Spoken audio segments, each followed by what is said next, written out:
پڑھ رہا تھا، ایک عالم دین کہتے ہیں کہ عاشورہ تھی اور میں مجالس پڑھ کے رات کو جا رہا تھا، تو میں نے دیکھا کہ محلے میں یہ جو بدماش ٹائپ کے لوگ ہوتے ہیں، اوباش بدماش، ایک سامنے آ گیا، نشہ کیا ہوا تھا، نشے کی حالت میں تھا.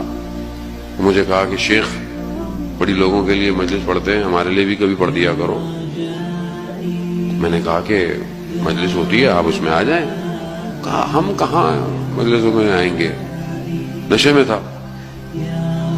کہا تو پھر، کہا کہ چلو تم مجلس رکھ لو، ہم تمہاری مجلس پڑھنے آ جائیں گے. کہا نہیں، مجھے ابھی مجلس سننی ہے.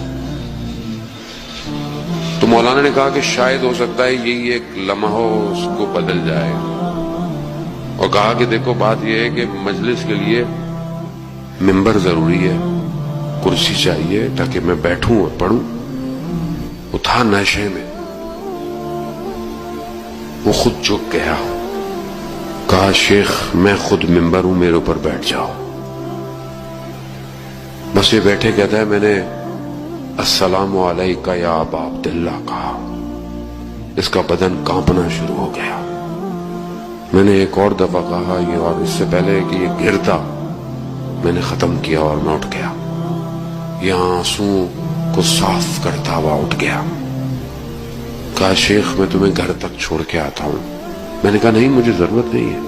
کہا نہیں، میں تمہارے گھر تک تمہاری حفاظت کروں گا تاکہ تمہیں کوئی کچھ نہ کہے. جیسے گھر پہنچا کہا شیخ ایک سوال پوچھ سکتا ہوں؟ میں نے کہا ہاں پوچھو. کہا کہ کیا قیامت والے دن ممبر حسین جہنم میں جلایا جائے گا؟ اللہ اکبر. وہ عالم دین کہتے ہیں میں نے کہا نہیں، تم پریشان نہ ہو، تمہیں نہیں جلایا جائے گا. یہ ہے امام حسین. ہم پتہ نہیں لوگوں کو ڈانٹتے رہتے ہیں، تم ایسے ہو، تم ویسے ہو، مجلس میں کبھی کبھی آتے ہو، کبھی کبھی ماتم میں کھڑے ہوتے ہو. ہم کون ہوتے ہیں؟ وہ امام حسین ہے. وہ حر کو حر علیہ السلام بنا دیتا ہے. عزاداران محترم، وہ کریم کی بارگاہ ہے. اس کی بارگاہ میں ایک قدم بھی کوئی چل کر آئے، امام حسین اسے بھی لے کے چلے جائے.